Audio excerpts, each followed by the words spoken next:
जब परमाणु बम फटे तो कैसे बचें, ये कहना है फ्रांस का। आखिरकार ऐसी बातें क्यों हो रही है। वहीं दूसरी तरफ भारत के साथ एक्सरसाइज पे भी उतरा है तो 92 ट्रिलियन डॉलर का खजाना मिला है। जियोपॉलिटिक्स में बहुत कुछ चल रहा है, हमेशा की तरह जानने को मिलेगा बहुत कुछ। आइए जानते हैं इन खबरों को विस्तार से। फ्रांस सरकार ने हाल ही में अपने नागरिकों के लिए एक सर्वाइवल गाइड जारी करने की योजना बनाई है, जिसका उद्देश्य उन्हें संभावित आक्रमण, परमाणु हमले या आपात स्थितियों से निपटने के लिए तैयार करना है। ये खबर 20 मार्च 2025 को प्रकाशित हुई थी और इसे लेकर भारत में भी चर्चा हो रही है। इस गाइड में करीब 20 पेज होंगे, जिसमें नागरिकों को आपातकालीन किट तैयार करने, परमाणु खतरे से बचने और सामुदायिक रक्षा में भाग लेने जैसे निर्देश दिए जाएंगे। ये कदम यूरोप में बढ़ते तनाव और रूस यूक्रेन संघर्ष के प्रभाव को देखते हुए उठाया गया है। हालांकि फ्रांस सरकार ने स्पष्ट किया है कि ये केवल सामान्य संकट की तैयारी के लिए है, न किसी विशिष्ट युद्ध के आशंका के लिए। इस सर्वाइवल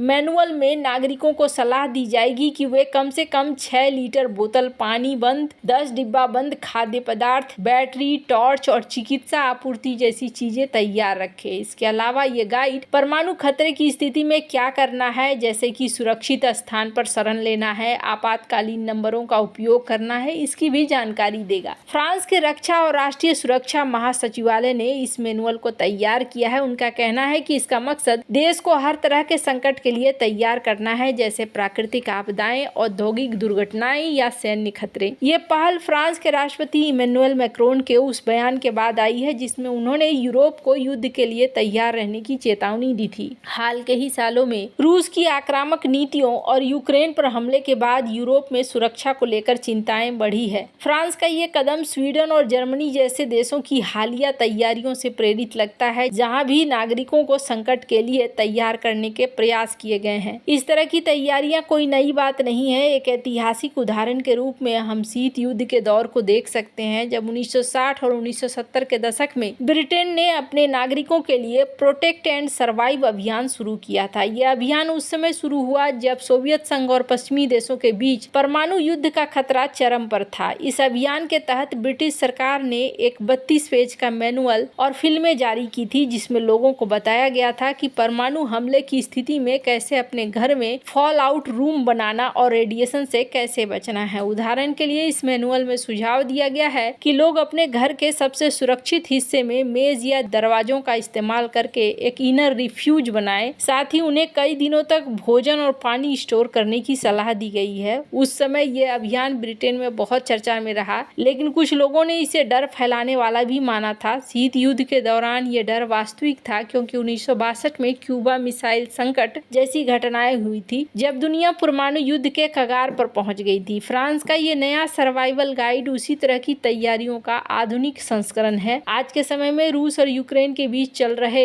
युद्ध ने यूरोप में एक नई अनिश्चितता पैदा कर दी है। फ्रांस और भारत जैसे देशों के बीच रक्षा सहयोग तो बढ़ा है, पर यहाँ देखने को मिल रहा है फ्रांस को एक खजाना भी हाथ लगा है। फ्रांस ने हाल ही में एक ऐतिहासिक खोज की है, जिसने दुनिया के सबसे बड़े प्राकृतिक हाइड्रोजन भंडार का पता लगाया है, जिसकी कीमत करीब 92 ट्रिलियन डॉलर मानी गई है। ये खोज फ्रांस के मॉसेल क्षेत्र में होचसिल्वर के मिट्टी के नीचे हुई है। इसे स्वच्छ ऊर्जा के क्षेत्र में एक क्रांतिकारी कदम माना जा रहा है। ये खबर 20 मार्च 2025 को प्रकाशित हुई थी और भारत के सहयोगी देश फ्रांस के लिए ये एक बड़ी उपलब्धि है। इस हाइड्रोजन को श्वेत हाइड्रोजन कहा जा रहा है, जो प्राकृतिक रूप से पृथ्वी की सतह के नीचे पाया जाता है और इसे निकालने में कोई कार्बन उत्सर्जन नहीं होता है। ये खोज जियोरे सोसेर्स प्रयोगशाला और फ्रांस के राष्ट्रीय वैज्ञानिक अनुसंधान केंद्र के शोधकर्ताओं द्वारा की गई है। वैज्ञानिक मूल के रूप में मीथेन गैस की खोज कर रहे थे, लेकिन 1250 मीटर की गहराई पर उन्हें 46 मिलियन टन प्राकृतिक हाइड्रोजन का विशाल भंडार मिला, जिसकी खासियत यह है कि ये ग्रे हाइड्रोजन जो जीवाश्म ईंधन से बनता है या ग्रीन हाइड्रोजन से अलग है। श्वेत हाइड्रोजन को बनाने के लिए किसी औद्योगिक प्रक्रिया की जरूरत नहीं पड़ती है, जिससे यह पर्यावरण के लिए बेहद फायदेमंद है। इसकी मात्रा इतनी विशाल है कि यह दुनिया के सालाना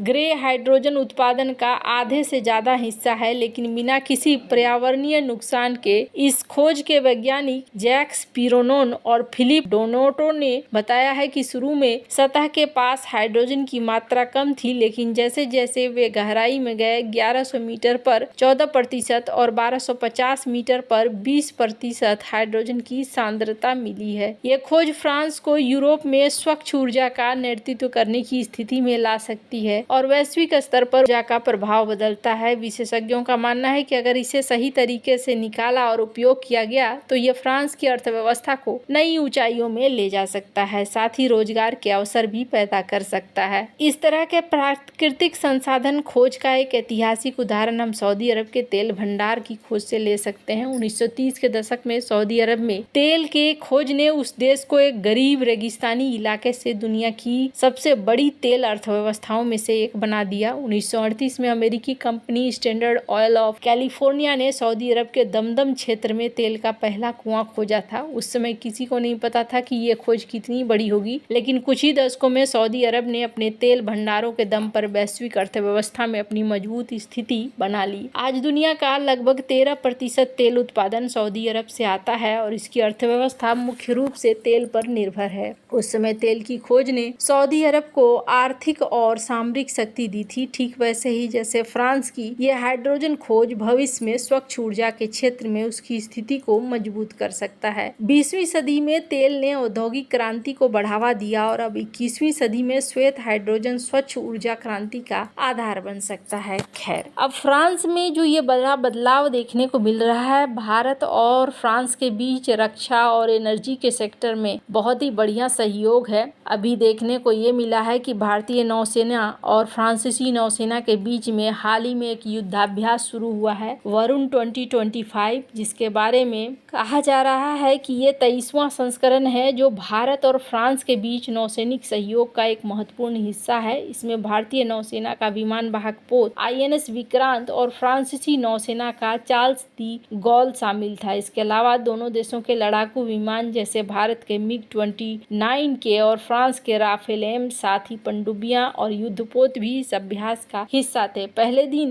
क्रॉस डेक लैंडिंग और हवाई रक्षा अभ्यास हुए, जबकि दूसरे दिन हड़ताल और हवाई रक्षा ड्रिल्स आयोजित की गई, जिसमें दोनों नौसेनाओं को अंतर संचालन क्षमता प्रदर्शित हुई। ये अभ्यास अरब सागर में आयोजित किया गया, जो भारत के लिए सामरिक रूप से महत्वपूर्ण क्षेत्र है। इसका मकसद न केवल सैन्य तैयारी को परखना था, बल्कि दोनों देशों के बीच आपसी विश्वास और तकनीकी आदान प्रदान को बढ़ाना भी था। भारत और फ्रांस के बीच नौसैनिक इतिहास काफी पुराना है। वरुण अभ्यास की शुरुआत 1993 में हुई थी, जिसे शुरू में वरुणास्त्र के नाम से जाना जाता था। समय के साथ ये अभ्यास नियमित और एक महत्वपूर्ण सैन्य गतिविधि बन गया। एक ऐतिहासिक उदाहरण के तौर पर वरुण 2001 को देख सकते हैं, जब यह अभ्यास पहली बार बड़े पैमाने पर आयोजित किया गया था। उस समय भारत के INS रणवीर और फ्रांस के FNS सुपकॉप जैसे जहाजों ने हिस्सा लिया था। यह अभ्यास अरब सागर में हुआ था और इसका फोकस समुद्री डकैती से निपटना था और संयुक्त खोज बचाव अभियानों पर था। तो दोनों देशों के बीच में अभी भी साझेदारी वैसी ही है, जो भविष्य के लिए दोनों देशों के लिए फायदेमंद हो सकती है। वैसे आपको क्या लगता है, इन सब मामले में आपकी क्या राय है? कमेंट कर जरूर बताएं। जल्द मिलते हैं अगले वीडियो में नई खबर के साथ।